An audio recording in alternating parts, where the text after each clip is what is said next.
So let's talk about your PBA and give you some guidelines on how to do it. Don't be afraid of what you see. It's a lot of detailed information about what you have to do. You do have choices. If you don't want to use the template that I give you, you can read these other choices. You can make your own brochure, or you could even do something really artistic, like a comic book or a storybook. The simplest thing for you to do would be to follow the template that I have prepared for you. So if you follow that, you're going to be fine, and that's what I'm going to show you how to do right now. If you look at this side of your paper, that's where you're going to see the rubric. It may already have your name on it, and if it does, it also has the compounds that you've been assigned. And you're going to want to put your name on that if you don't already have your name on it, because you're going to turn that in with your work, okay? And so I have a couple examples that I'm going to go through, and that'll give you an idea of what to do, okay? So here I'm kind of pretending that this is my assignment, and what I have is sodium chloride and carbon dioxide. And so I've got my template. One of the compounds will go on one side, okay? And there's a place there already for all of the parts of the rubric. They're already there. And then on the back, I'm gonna put the other compound, okay? So I'm gonna go ahead and start with sodium chloride. When I look at sodium chloride, I can think about this ahead before I even put anything on my paper. Sodium, if I take my periodic table and look, sodium is a positive one, and chlorine, if I look for that on the periodic table, is a negative one.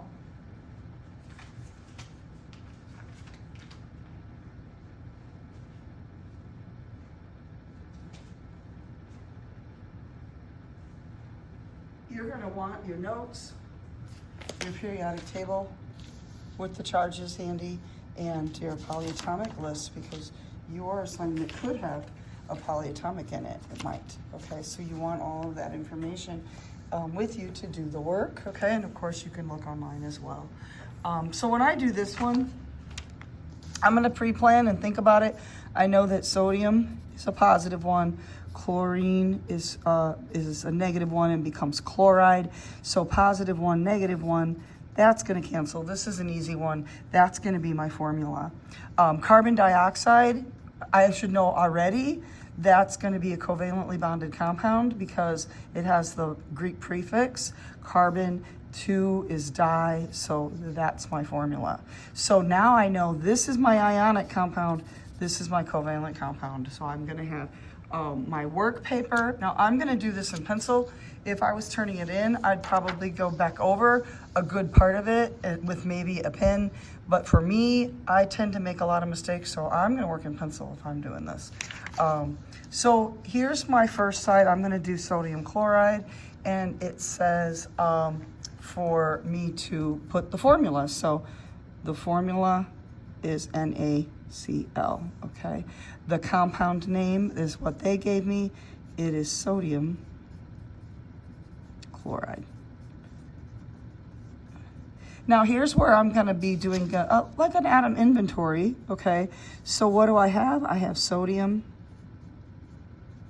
I have chlorine, and in this case I have 1 and 1, okay?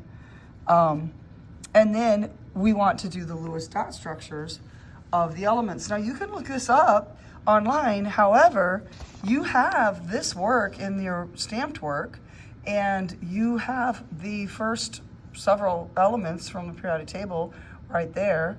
What's tricky with this is if you have something with a transition metal, and I'll address that a little bit later. But so when I look at this for sodium, because sodium's in the first period, it only has 1 valence electron, and chlorine is over here in period 17, so it has 7. So my Lewis dot for sodium is 1 electron. For chlorine, okay, it has 7, so that's 1, 2, 3, 4, 5, 6, 7 out of that potential of 8, okay? So now if I'm looking at this and I understand what's I've been thinking about for a few weeks now, is this sodium has 1 electron and chlorine is very close to having 8. And that's perfect for an ionic bond, which is what this is. Since sodium is a metal, this bond is ionic. Ionic bonds involve a transfer of electrons, always.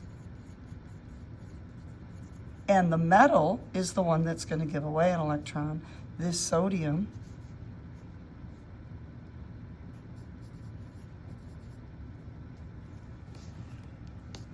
see, I already kind of made a mistake there. I need a space.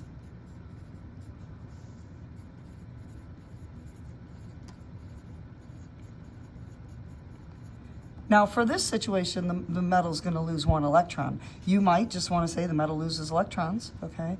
And then the nonmetal gains. And in this case, 1 electron.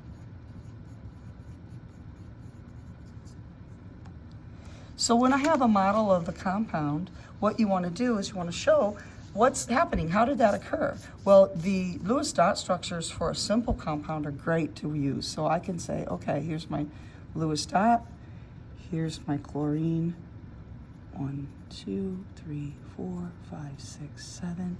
And then what I want to say is, look, this electron is going to go there. And then we have an octet for the chlorine. So sodium then is a positive 1, okay? And then the chloride has a negative 1 because it gained that electron. So that would be an appropriate explanation of that bonding process.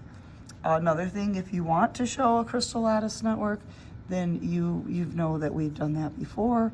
We have a positive, and then we're going to have a negative attracting to it, and then we have a repeating pattern.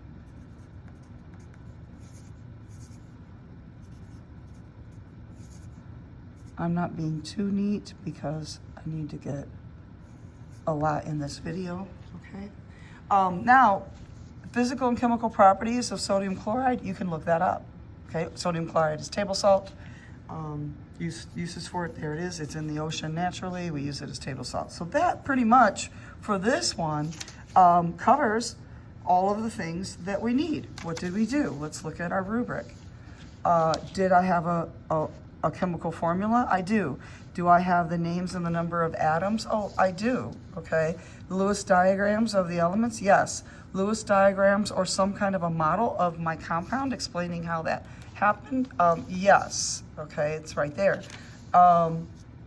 And then the properties, okay, I'm gonna look that up. I'm gonna talk about that here. And real world uses can be there. And then we're talking about, is it kind of neat? Did I spell things right? You know, I don't spell always very well, so I would double check that if this was a grade for me, okay? Now, on the back then, I'm gonna do my other compound, carbon dioxide. So my formula, carbon dioxide, okay? My name,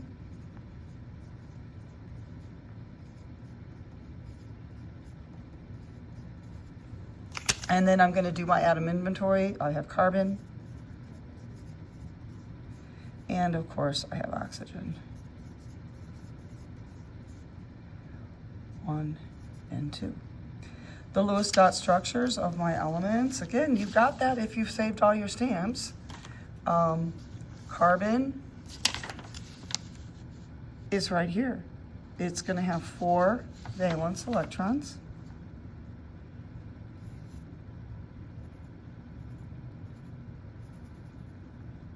And then oxygen is in family 16. It's going to have 6.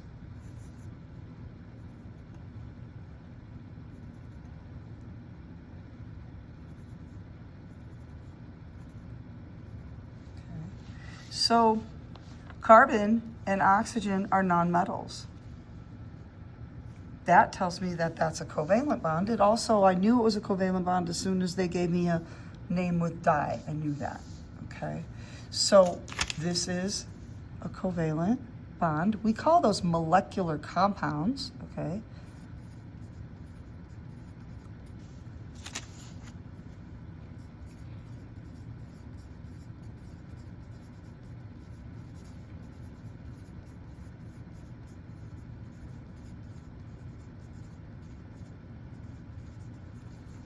Okay.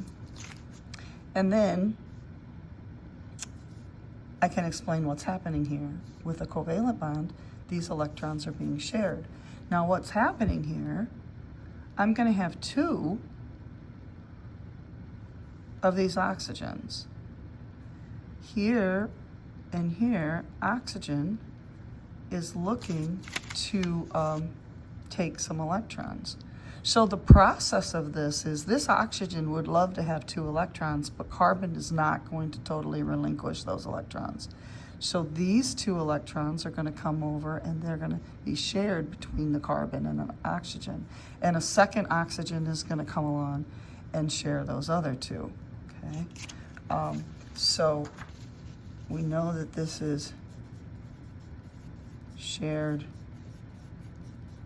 electrons, okay? And then I'm going to come over here and I'm going to find some kind of a model. Now, you can Google this and you'll see different things. In fact, I'll probably put two different things here, not that you need to on yours, but just so you can see some ways that this could look.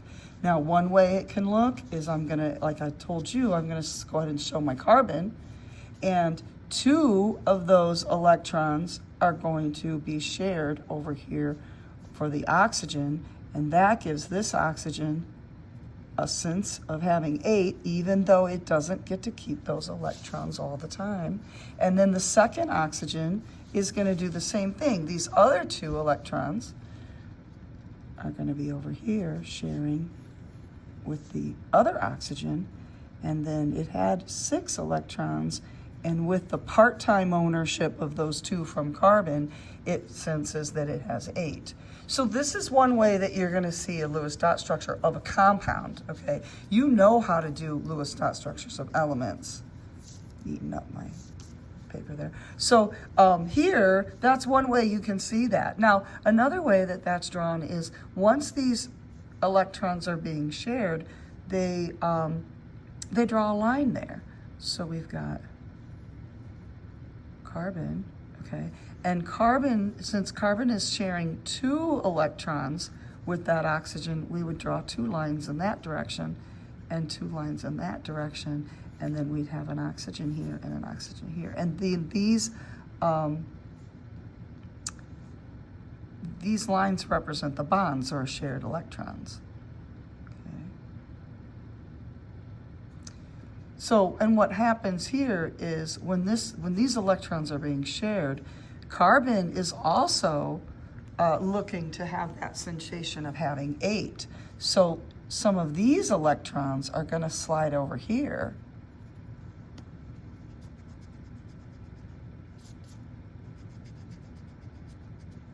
And they're going to be shared.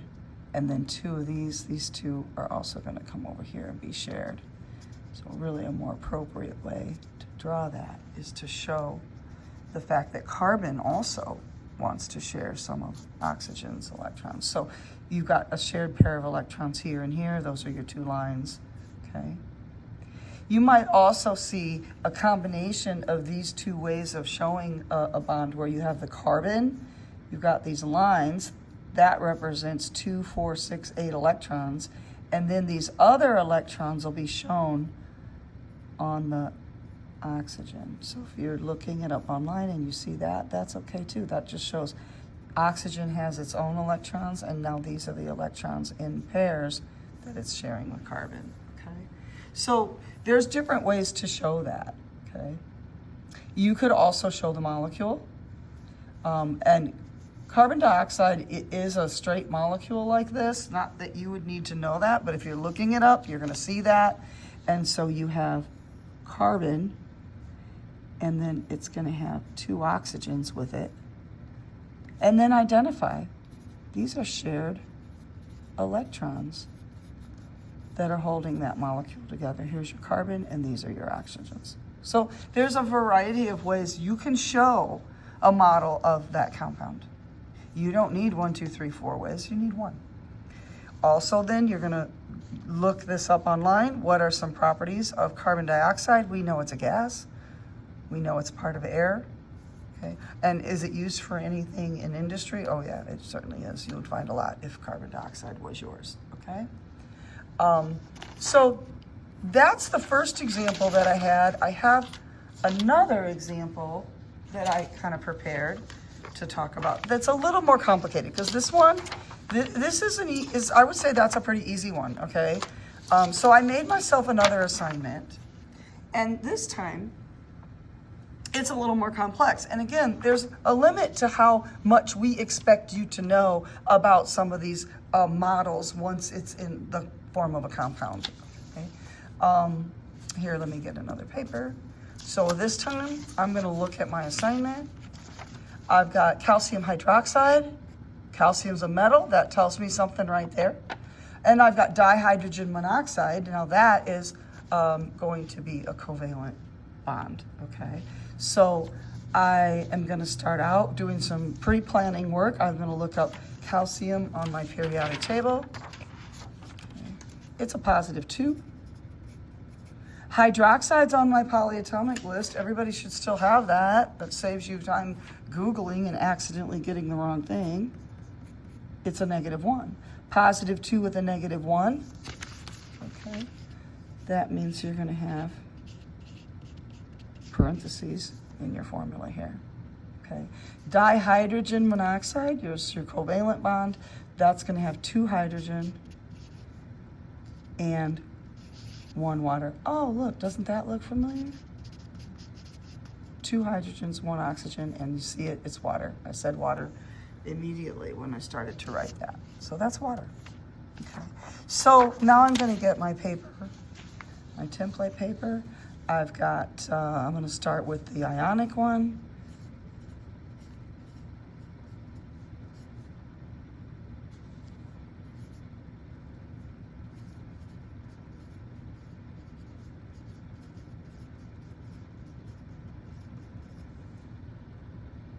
So that means I have calcium and oxygen and hydrogen. Okay, so I have how many? 1 oxygens, 2 hydrogens, 2. Lewis dot structure of each element is still going to be the same kind of a thing. You're going to have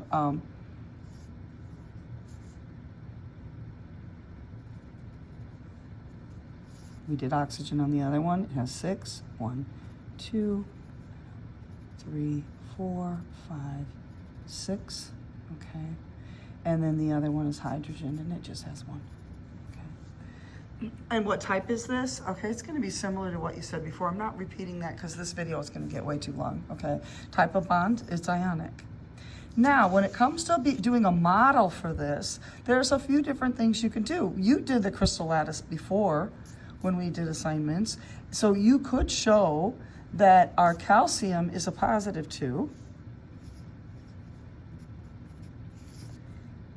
And it's gonna be in a crystal lattice with this polyatomic, which is a -1. So that's gonna need a second one.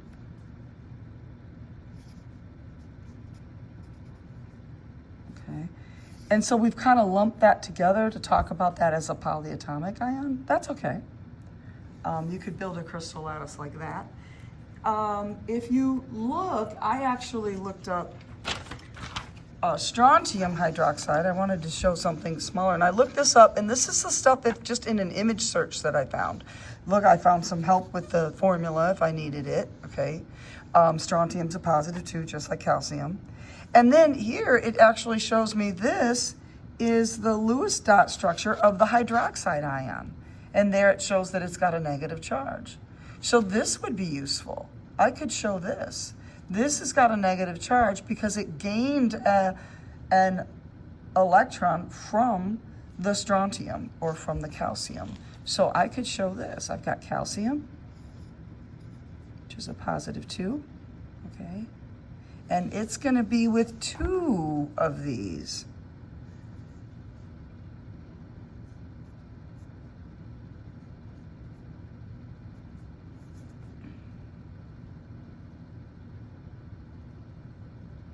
So that's 2, 4, 6, and the line is 2 more electrons. So oxygen has that end result, that benefit of having 8 electrons, even though it's sharing with this hydrogen, and also took an extra one to get all of those from this calcium. So one of the electrons that was given away went to that hydroxide, and the other one went to this one. Okay, so what do I want to explain? The 2 electrons were given away.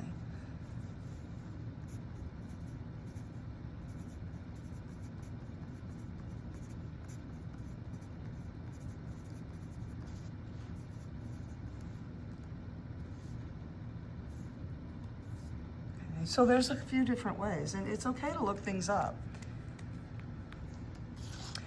Again, now you're going to go ahead and you're going to do your own properties. I'm not doing that for you. Uses for this compound, I'm not doing that for you. This one's ionic, okay? And then, of course, if this was the assignment on the back, that's where I'm going to have my water. It's really called water. It's technically its name, dihydrogen monoxide, but it's called water.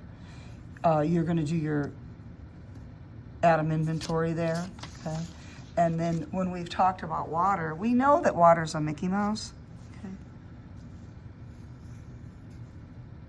There's the oxygen, there's the 2 hydrogens, okay? And there's shared electrons here and here. Okay? That's how covalent bonds work. Okay? So if I look at my Lewis dot structures, oxygen has 6, 1, 2, 3, 4, 5, 6, okay? And then hydrogen has 1. Okay. So now when we look at this sharing of electrons, this hydrogen has 1 electron. Perfect for that spot. This hydrogen, if there was a second one, let's just show another one, why not? This hydrogen also has an electron. It's perfect for that spot. So how does that come together? Well, we've got our oxygen. 1, 2, 3, 4, 5, 6. And then here comes hydrogen with his available electron to share, and a second hydrogen with an electron to share. So if you look this up online, you're going to see something kind of like this. Okay. It might be very boxy.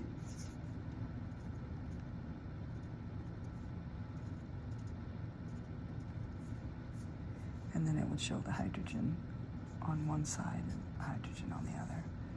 Okay. So all of these would be acceptable for the model. Identify that it's sharing. Okay. Talk about the fact that this bond has shared electrons. Label it or something, okay? Again, then you can look up the physical and the chemical properties on your own, and then what is this used for in nature or in industry. So this looks like a pretty scary project, but you can use all your notes. You can look at things online. It's assessing, if you understand what we've been doing for the last month, you can navigate the things that you find online and see, oh, this is really useful. I see my positive 2 charge and my negative 1. This is really useful. That makes some sense. This, I don't know, that's too complicated for me. I'm not going to need to show that. Maybe it's about something else. Okay, always remember, just because you Googled something, I Googled, I think, strontium hydroxide, and look, there's magnesium hydroxide came up. Still useful if you think about it, but just because you Google it doesn't mean it's going to give you the right thing. You have to understand what you're looking at. All right. So that's that. It's a great score because it counts in the same category as tests. So do your best, and you'll be turning that in